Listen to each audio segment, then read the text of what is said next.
우리 열처녀 비유는 우리 어린이들도 같이 들었으면 좋겠습니다. 그거 듣고 같이 올라가서 나머지 또 주일학교 말씀을 또 전도사님께 들으면 좋겠어요.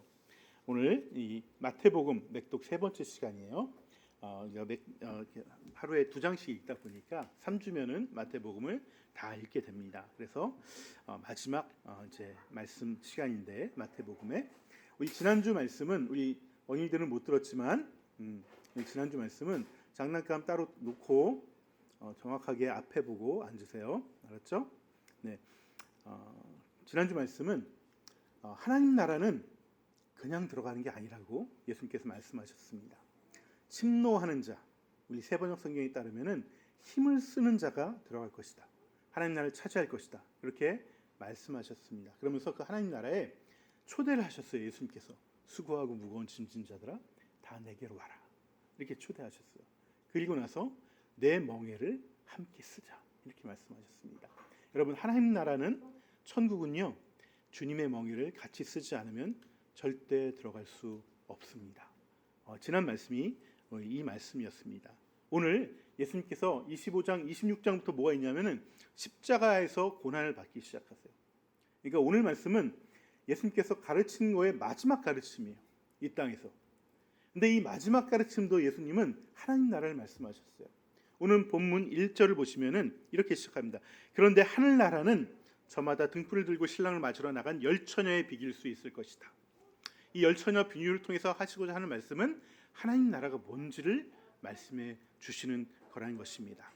그런데 오늘 말씀 세 가지 비유는 하나님 나라의 첫째와 끝을 말씀하시는 겁니다. 그래서 우리가 예수님을 영접하고 하나님 나라에 들어가지만 그게 끝이 아니고 또 이 땅에서 하나님 나라를 살아가야 되고, 그것이 달란트의 비유이고요. 마지막에 하나님 앞에서, 예수님 앞에서 나 살아온 삶을 심판받아야 돼요. 거기서 양으로 판경받으면은 우리는 영원한 하나님 나라에 들어가는 것입니다. 우리가 말하는 저 천국에 가는 것이죠. 하지만 거기서 염소라고 판정을 받으면은 우리는 영벌에 들어가는 그 처참한 결과를 받게 된다는 것입니다. 그래서 이 하나님 나라는 딱 한 번 믿는다고 해서 자동적으로 천국에 가는 것이 아니라 우리 인생 전체가 하나님과 나라와 함께 있을 때만 비로소 그 천국을 누릴 수 있고 하나님 나라를 내 기업으로, 유업으로 받게 된다는 것입니다. 그래서 이 하나님 나라는요, 큰 스토리예요. 빅 스토리예요. 이 큰 스토리를 우리가 다 알고 있어야 되는 것입니다. 여러분, 하나님 나라에 처음 들어가면요, 내 삶이 변하게 돼 있어요. 여러분, 한 나라의 대통령이 바뀌어도 나라가 바뀝니다. 근데 만왕의 왕이신 예수님이 내 안에 오셔서 나의 왕이 되시면은 나는 바뀔 수밖에 없어요. 바뀌지 않으면 내가 하나님 나라에 들어와 있지 않다는 거예요. 적어도 내가 괴로워해야 돼요. 괴로워하다 보면 바뀌어요. 여러분, 시험 공부하면 괴롭죠? 괴롭지 않으면 여러분 성적이 올라가지가 않아요. 그래도 괴로워도 하잖아요. 하나님 나라 학생이란 증거예요. 그게 내가 하나님 나라에 들어왔다는 증거는 내가 지금 당장 바뀌진 않더라도 내가 바뀌어야 되는데, 내가 변해야 되는데, 이것 때문에 괴로워한다고요. 이것 때문에 괴로워하지 않으면은 그 사람은 하나님 나라에 들어온 것이 아닌 것이죠. 그것이 괴로워하다 보면은 하나님 나라의 풍성한 은혜를 내가 경험하게 돼요.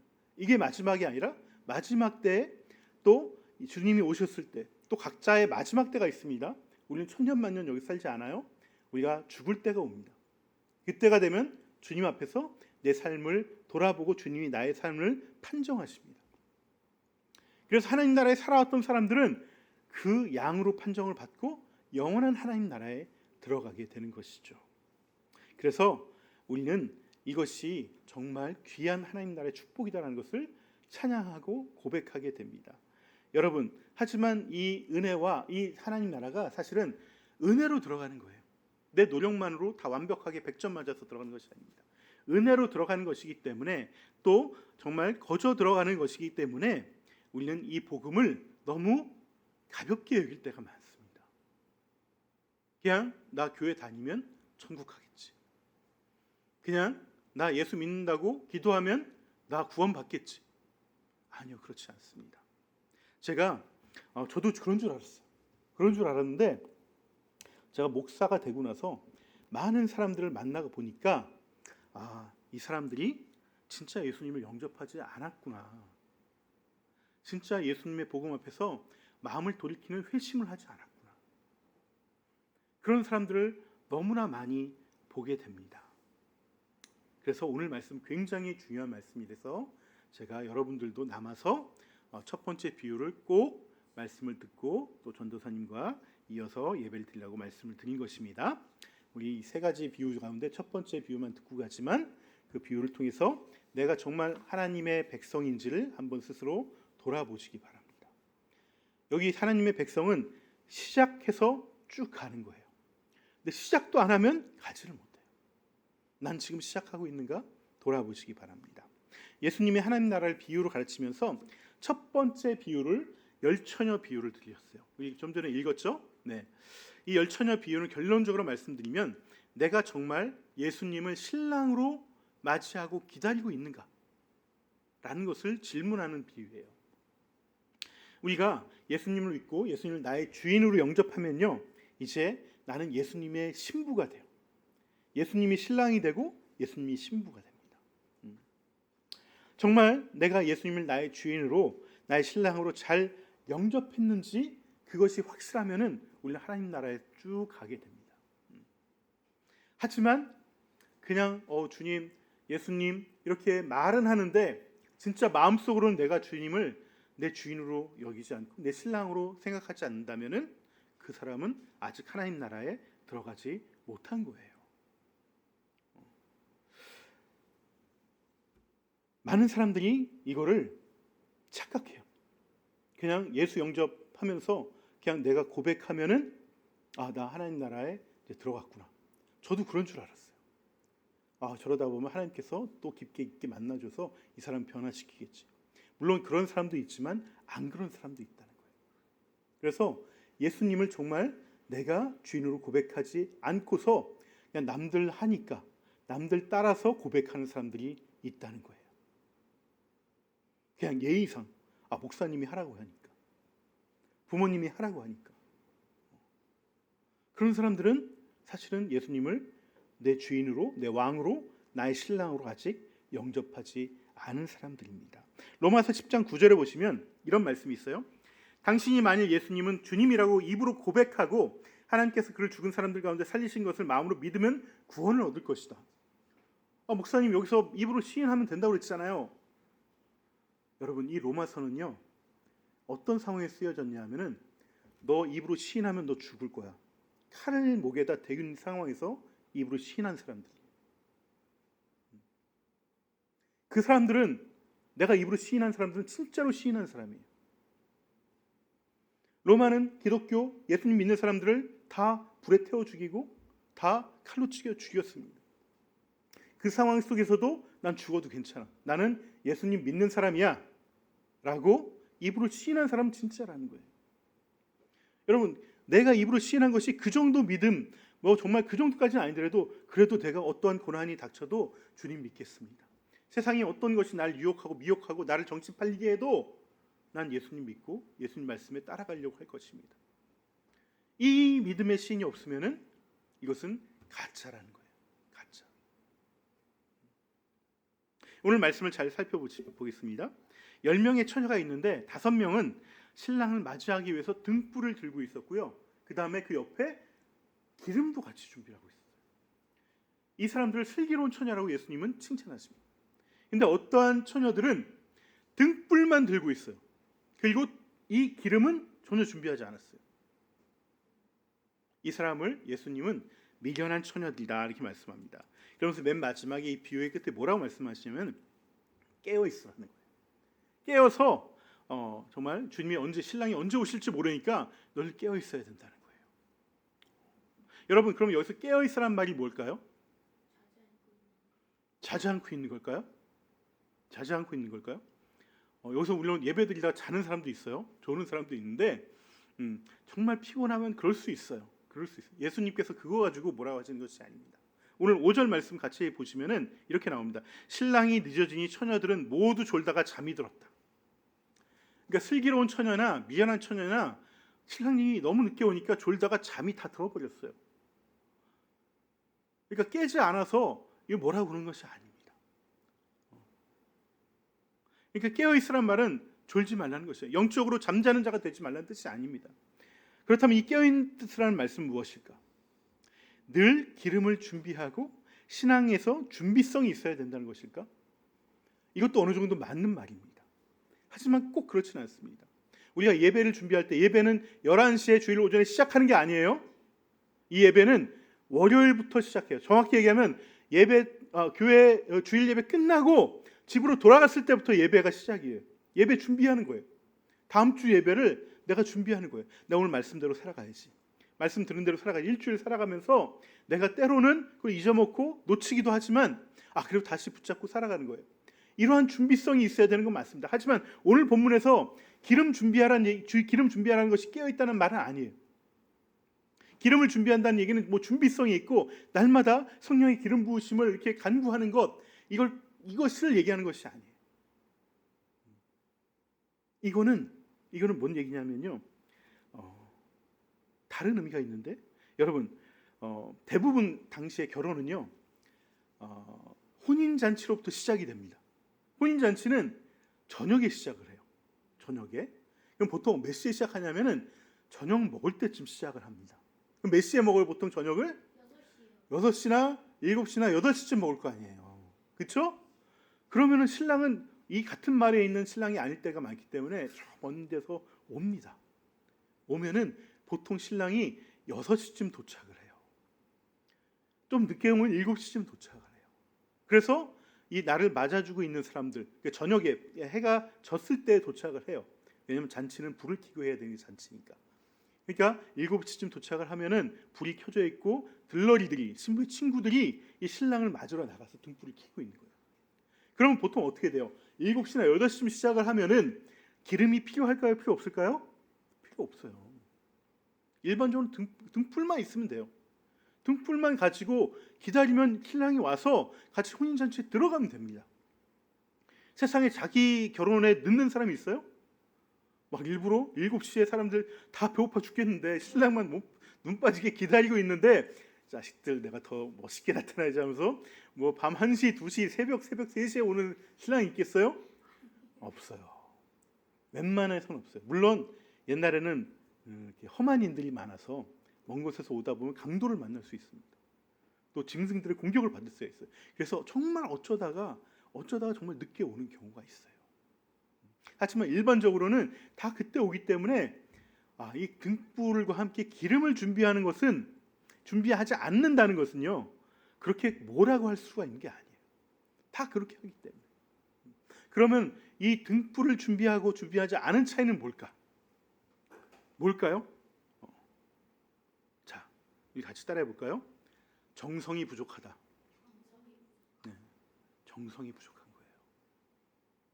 이거는 정말 신랑을 정말 애타게 기다리는 게 아니에요. 혹시나 하는 마음에 내가 이걸 준비하는 마음이 있어야 된다는 거예요. 그냥 들러리 가운데 한 명 있으면은 신랑 오면 들어가면 되지, 혼인잔치 나 들어갈 수 있어 라고 하는 사람들은 이 기름까지 준비하지 않습니다.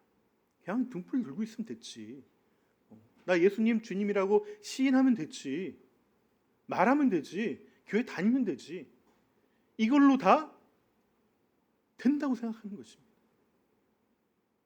그런데 예수님은 그 마음을 시험해 보기 위해서 일부러 그 신랑이 늦게 오는 거예요. 그게 늦게 왔을 때 그 진짜 마음들이 다 드러나는 겁니다. 너 신랑을 기다리지 않았구나. 너 혼인잔치를 정말 열심히 갈망하지 않았구나.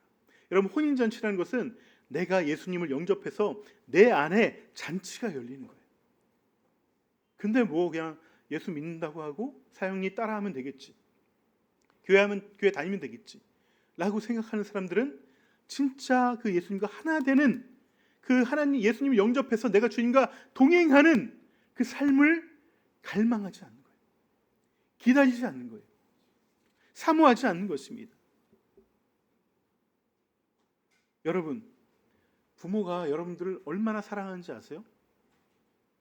여러분들 사랑하기 때문에 여러분들이 뭐 컸을 때는 모르지만 여러분들이 컸을 때도 마찬가지지만 여러분들이 어렸을 때는 아침에 구름이 살짝만 껴도 야 우리 비 오지 않을까? 우산을 챙겨줘. 여러분 사랑하는 사람을 만나러 가면요, 여러분 연애를 하게 되면은 옷을 한 10번씩 바꿔 입습니다. 아, 내 이 옷 입고 나가면 어떨까? 저 옷 입고 나가면 어떨까? 혹시라도 나가서 핸드폰 배터리가 다 돼서 연락이 안 될까봐 완충하고 나갑니다. 그것도 모자라서 보조 배터리까지 챙겨서 나갑니다. 근데 사랑하지 않는 사람, 뭐 만나도 그만 안 만나도 그만인 사람은 그냥 아무 옷이나 입고 나가죠. 그냥 나가면 되는 거지. 등불만 들면 되는 거지. 꼭 구태여 기름까지 준비해야 돼? 아마 미련한 처녀들은, 이 슬기로운 처녀들이 기름까지 준비해서 온 것을 보고서 얘는 왜 이렇게 오버하는 거야? 그냥 등불만 들면 되는데 구태여 기름까지 왜 준비해? 이렇게 생각하면서 정말 이 사람들 쓸데없는 짓 한다 라고 생각하면서 그 등불을 들고 있었을지도 모릅니다. 여러분, 주님을 맞아들이고 주님과 신앙생활을 하는 것은 그냥 내가 예배드리고 기도하고 그게 아니에요. 그게 다가 아니에요. 정말 내가 전심으로 주님을 사랑하는 것, 정말 주님을 전심으로 바라고 있는가. 그래서 주일이 내일 주이면 적어도 오늘 저녁에는 내가 일찍 자야지. 내일 맨정신으로 가뜩이나 졸린데 주님께 예배드려야지. 온전한 모습과 자세로 주님께 예배드려야지. 이 마음이 있다는 거예요. 이게 없으면요, 여러분들은 미련한 처녀가 되는 거예요. 이 혼인잔치에 들어가지 못해요. 우리의 시작이 그렇게 시작이 돼야 되는 거예요. 물론 우리가 신앙이 가다 보면은 우리 신앙이 낮아지고 또 신앙이 희석되고 옅어질 때가 있습니다. 하지만 그래도 이런 말씀을 들으면은 나 다시 오늘도 이번 주 주님 영접하고 주님과 함께 동행해야 되는데 내가 더 정성껏 주님을 만나야지. 이 마음이 든다니까요. 이 마음이 안 들면요, 나는 아직 주님을 영접하지 않은 것일 수도 있어요. 우리 혜윤이 주님 영접했어요? 영접하면은 예배 시간에 더 정성껏 예배 드려야지, 그런 마음이 들어요. 우리 혜준이도 주님 영접했어요? 우리 혜준이는 우리 상담이 우리 함께 또 상담을 해야 되겠습니다. 네, 혜준아, 너 분명히 작년에, 적어도 작년에 그 전일 수도 있는데 예수님 영접했어요. 근데 지금 또 마음이 흐지부지됐어. 근데 한번 영접한 사람은 내가 그랬구나 그러면서 다시 정성을 다해서 예수님을 모시려고 해야 된다는 거예요. 우리 아침에 일어나면 그때부터 또 예수님 내 마음에 모시고 또 하루를 보내는 거예요. 그러한 마음으로 신랑을 맞이해야 된다는 거예요. 알았죠? 네, 그것이 진짜 예수님 믿는 사람의 모습이란 거예요. 여러분, 이렇게 하나님 나라는 시작되는 거예요.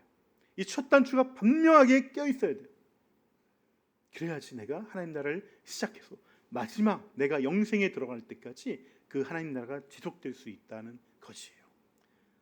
우리 어린이 여러분, 예수님을 정말 그냥 남들 영접하는 데 나가는 것이 아니라 내가 주님을 영접하고 혹시라도 주님이 늦게 올지 모르니 내가 최선을 다해서 준비해서 주님을 영접하는 그런 복된 주의 어린이가 되길 주님으로 축원합니다.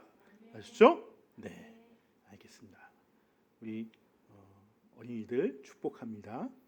주님께서 여러분의 신랑이 되실 것이고 여러분과 함께 하나님 나라를 함께 살아갈 것입니다.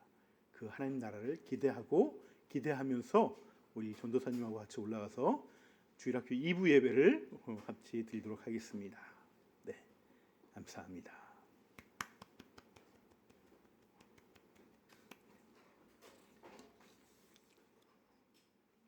자, 우리 계속해서 말씀을 전하도록 하겠습니다. 네, 여러분 열처녀 비유 좀 전에 같이 살펴봤는데 이게 우리가 주님을 영접하는, 너 왜 이렇게 계속 들으려고? 너 왜 그러세요? 알았어. 영상으로 봐요. 이따 엄마가 하지. 자, 열처녀 비유가 이게 주님을 우리가 영접하고 이 하나님 나라를 어떻게 시작하는가에 대한 비유라면은 달란트 비유는요. 각자에게 준 사명에 대한 우리의 자세가 어떠한지를 살펴보는 비유입니다. 우리가 주님을 영접하면은 곧바로 천국으로 가면 좋겠는데 여전히 이 땅에서 살아가야 됩니다. 왜 살아가야 되겠습니까? 이 땅에서 우리에게 주어진 사명이 있기 때문에 그래요. 이 사명을 우리는 받게 됩니다. 여러분, 주님을 영접하면요, 이 땅에서의 삶이 그냥 억지로 힘들게 고난만 겪는 것이 아니라 사명의 삶이 됩니다. 사람은 두 가지 부류가 있습니다. 사명을 감당하며 사는 사람과 그냥 자기 인생을 사는 사람. 두 종류의 사람이 있을 뿐이에요. 주님을 주인으로 영접한 사람은 반드시 하나님께서 사명을 주십니다. 감당해야 될 일을 주시는 것이죠. 그 이야기가 바로 오늘 달란트 비유 이야기입니다. 오늘 말씀에서 보면 주인이 먼 여행을 떠나면서 종들을 불러서 자기 재산을 관리하도록 맡겨줍니다. 그런데 재산을 다 똑같이 5달란트씩 준 것이 아니라 능력에 따라서 어떤 사람은 5달란트, 어떤 사람은 2달란트, 또 어떤 사람은 1달란트 이렇게 재산을 맡기고 떠나가지요. 우리도 사람들을 보면은 참 능력 있는 사람들이 있습니다. 참 머리가 좋은 사람이 있고요. 또 학생들 가운데서도 정말 대충 해도 공부 잘하는 친구도 있고 그렇습니다. 또 어떤 사람은 체력이 정말 좋은 사람이 있습니다. 또 어떤 사람은 언변이 뛰어난 사람도 있고 또 어떤 사람은 사람을 잘 대하는 것이 잘 발달한 사람도 있습니다. 그것처럼 각자 능력이 다른데 하나님은 각자의 사명을 주실 때 그 능력에 따라서 사명을 맡기신다는 거예요. 그래서 큰 일을 맡기시기도 하고 작은 일을 맡기시기도 합니다. 그래서 어떤 사람은 높은 지위에 올라가기도 하고요. 요셉처럼 그렇게 합니다. 또 어떤 사람은 유다처럼 또 양이나 치게 하는 그 일들을 맡기게 합니다. 하지만 그것이 그 사역의 크고 작음은 아니에요. 그 사람의 크고 작음도 아닙니다. 하나님 나라에서는 어쩌면 유다가 더 큰 자예요. 그래서 유다가 장자가 된 것이죠. 겉모습에 따라 사명의 크기가 다른 것이 아니라 이거는 사람의 생각입니다.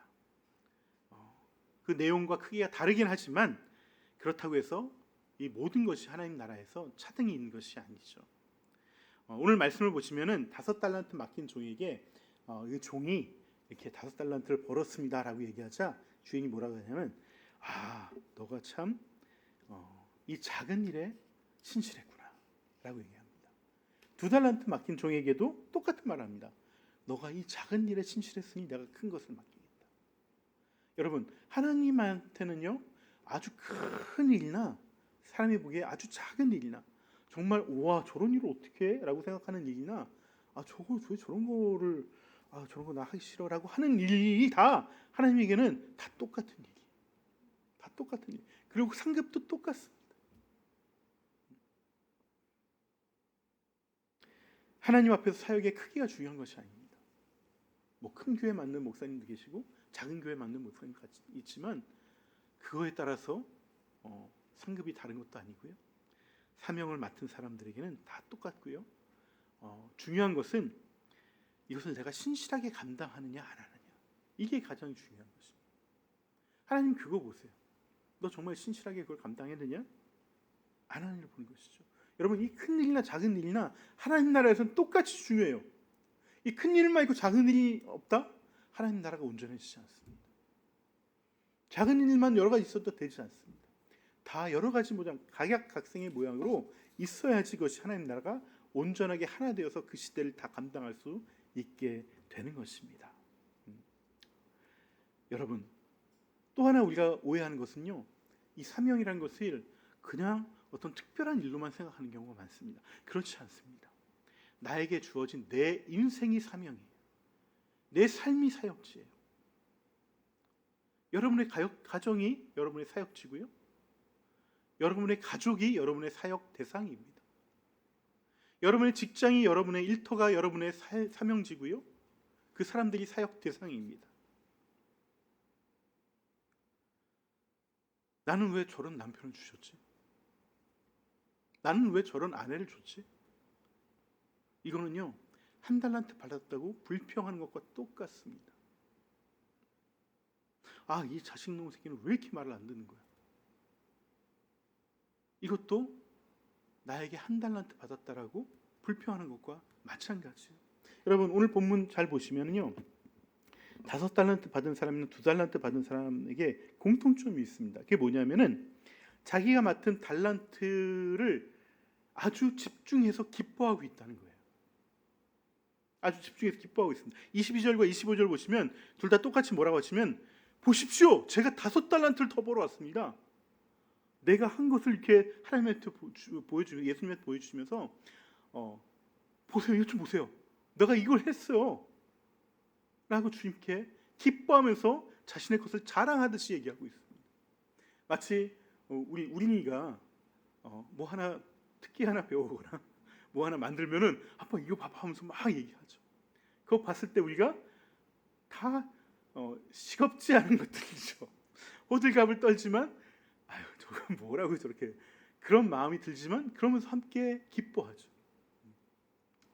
이게 주님의 마음이에요. 그리고 우리가 우리와 같은, 그 아이들과 같은 마음으로 내 것에 집중하고 기뻐하는 것을 주님께 보여줘야 된다는 것이죠. 이게 진짜 주님이 주신 것을 내 사명으로 받은 사람의 모습이에요. 그 사명을 받은 사람의 그 감정이라는 것입니다. 그런데 한 달란트 받은 사람은 어떻습니까? 자기가 한 게 하나도 없어요. 자기는 그냥 땅에 묻어둔 것밖에 없어. 그걸 꺼내오면서 먼지 털면서, 보십시오, 당신이 주셨던 거 그대로 다시 드립니다. 나 잃어버린 거 하나도 없어요. 나 뭐라고 하지 마세요. 그 안에 어떤 기쁨도 없어요. 그냥 한 거 했을 뿐이다. 한 거 했으니 나 뭐라고 하지 마십시오. 그런 의미로 얘기하고 있습니다. 마치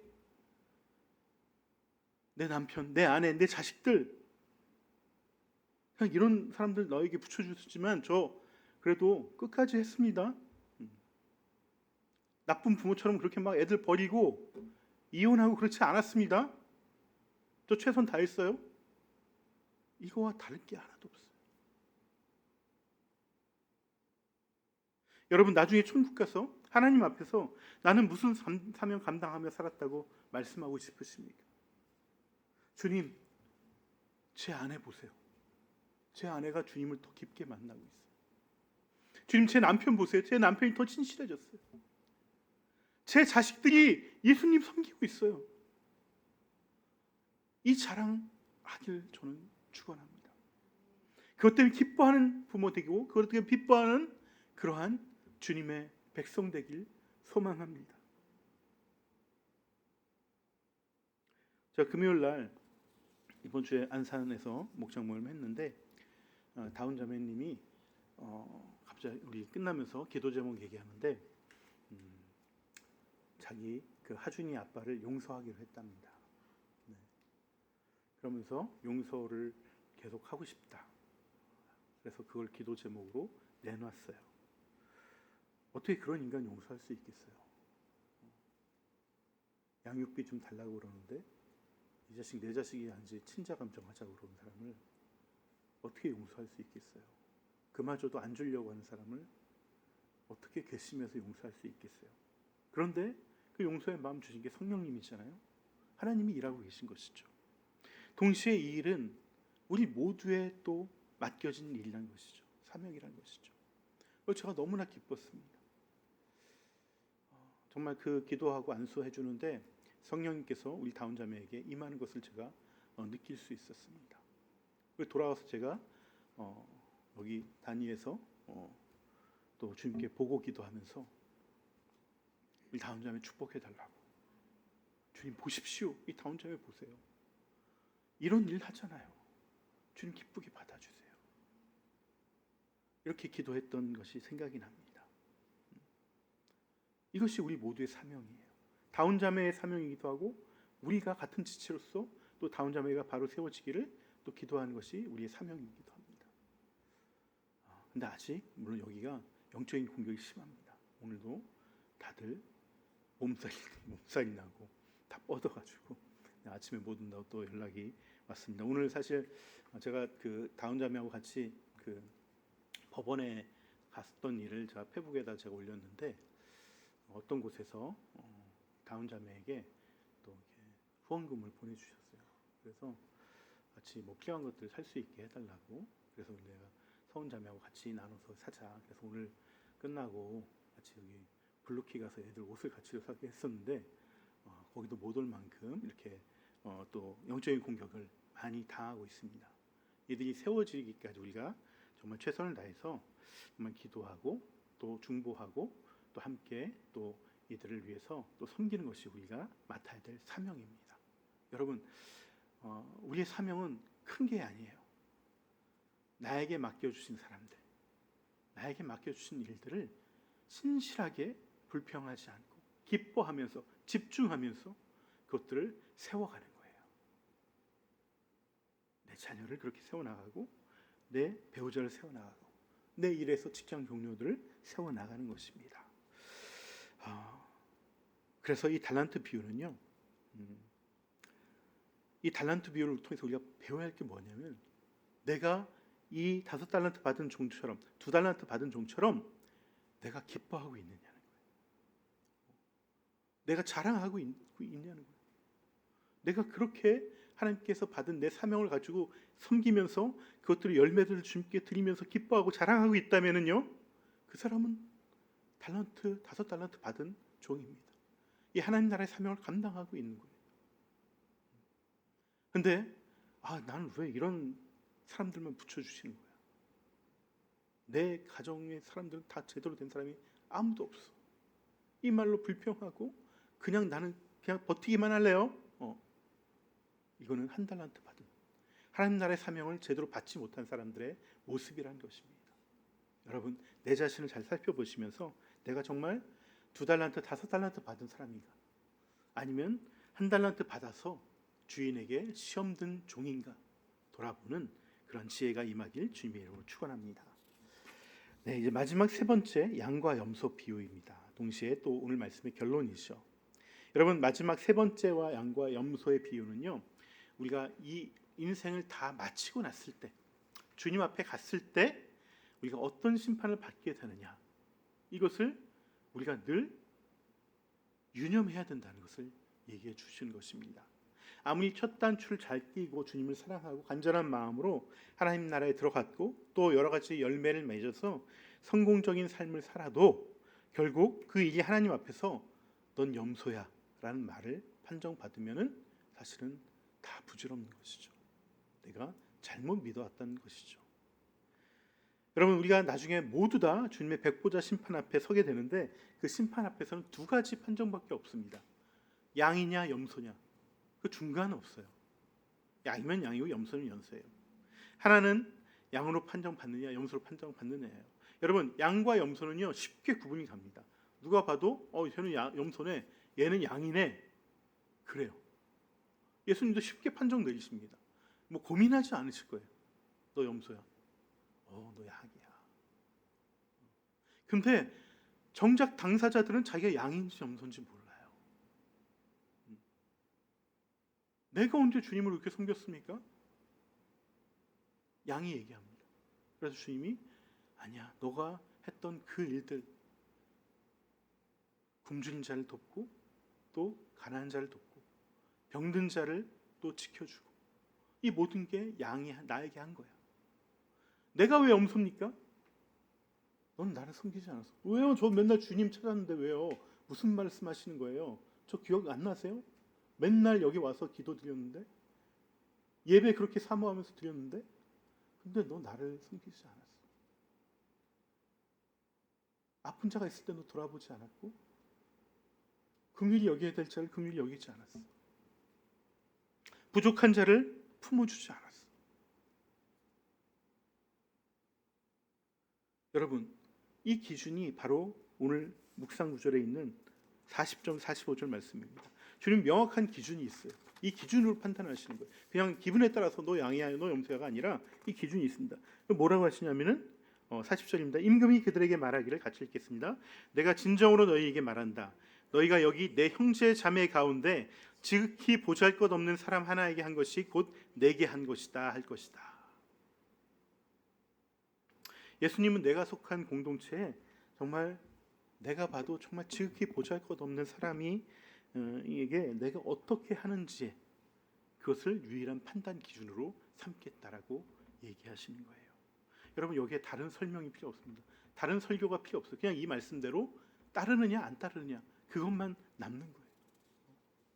우리 지역 모임 목요일 날 했었는데 우리 가정교회 목사님들 다들 어려워하고 있습니다. 근데 그 어려운 가운데서도 또 잘 섬기고 있더라고요. 우리 한재기 목사님, 처인교회에 계신 목사님인데 이분은 오늘날 동사무소에서 전화 왔어요. 그러면서 이분이 어떤 노인이 있는데 갈 데가 없다는 거예요. 그래서 이분을 원래는 어디 삼성인가 어디서 이게 뭐가 나와서 이분이 들어갈 수 있는 어떤 조그만 원룸이라도 구해주고 거기 살게 해야 되는데 그게 지금 잠깐 막혔다는 거예요. 그래서 한 보름 정도 이분을 좀 어디 데리고 있을 수 없냐. 우리 한재기 목사님이 처인구에서 목회하시는데 교회에서 생활을 합니다. 교회에서 이렇게 주방하고 한쪽에 방 2개 정도가 있어서 거기서 애들이 4명인데 같이 거기서 6명이 생활을 하죠. 방이 2개밖에 없습니다. 거의 둘째가 딸인데 딸이 굉장히 힘들어요. 그래서 친구들 초대하기 싫대요. 자기 사는 거 그대로 다 보여줘야 되고 사는 게 너무나 그렇잖아요. 근데 이 한재기 목사님이 그분을 집으로 모신 거예요.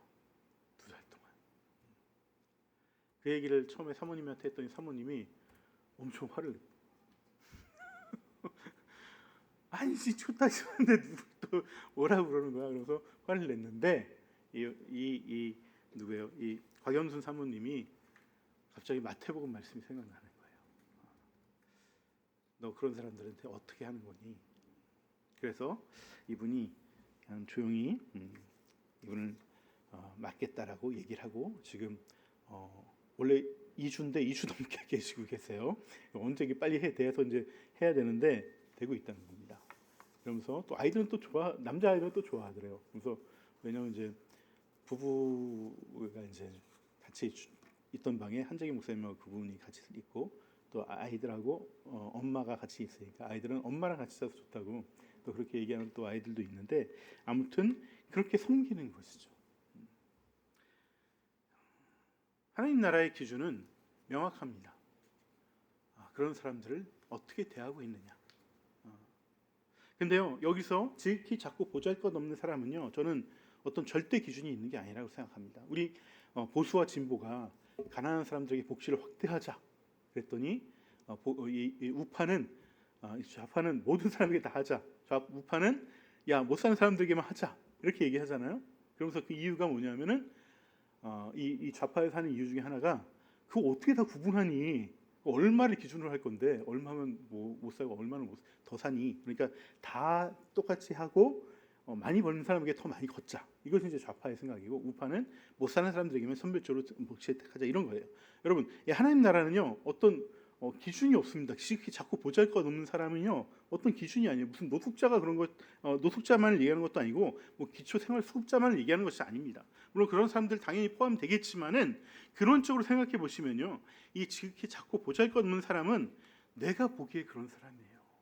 내가 보기에 굉장히 상대적인 것입니다. 지금 내가 보기에 정말 어려움에 처한 사람, 내가 보기에 환난에 처한 사람들, 야, 저 사람 힘들겠다. 이런 긍휼한 마음이 올라오고 짠함이 올라오면 그 사람에게 대하는 것이 바로 주님에게 대하는 것이라는 겁니다. 그런데 많은 사람들이 내 옆에 그런 사람들이 있음에도 불구하고 긍휼함이 올라오지 않아요. 맨날 봤던 사람들이 있어. 여기 무뎌지는 것이죠. 그래서 천국을 살 수 있는 기회를 놓칩니다. 여러분, 내 앞에 그런 사람이 있다? 기뻐하셔야 돼요. 야, 내 천국 티켓이 여기 있구나. 이거 하면 나는 천국 가는 거야. 따놓은 당상이야. 이 마음이 들어야 되는데 그 긍휼함이 올라오지 않아요. 여러분, 내 주변에 있는 사람 잘 살펴보시기 바랍니다.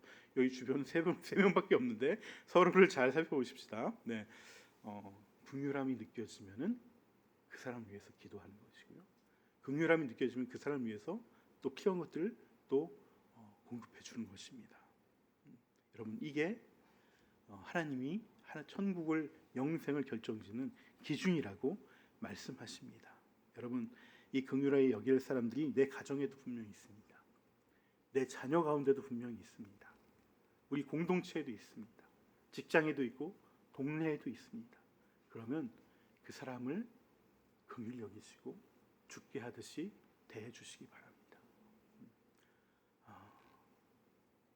제가 우리 성신이한테 요즘 미안한 마음이 또 올라오고 있어요.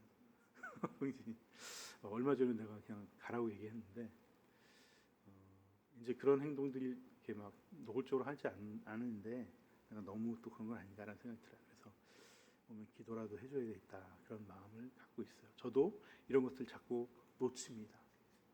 물론 우리가 그로 인해서 어떤 불의의 피해를 당하면 안 되겠죠. 그런 분별함이 있어야 되고 그것들을 막아서야 되긴 하지만 우리가 그것들을 함에 있어도 잘 분별하고 그를 내가 긍휼한 마음이 올라온다면 저는 뭐 어떤 상황인지 다 아시니까 말씀 안 드리겠습니다. 그냥 혹시라도 불미스러운 상황이 있을까봐 내가 강하게 얘기했는데 요즘 다시 짠한 마음이 들더라고요. 이 마음 올라오면은 주님이 주신 마음이에요. 그럼 다시 이 사람들을 잘 대해줘야 되는 거죠.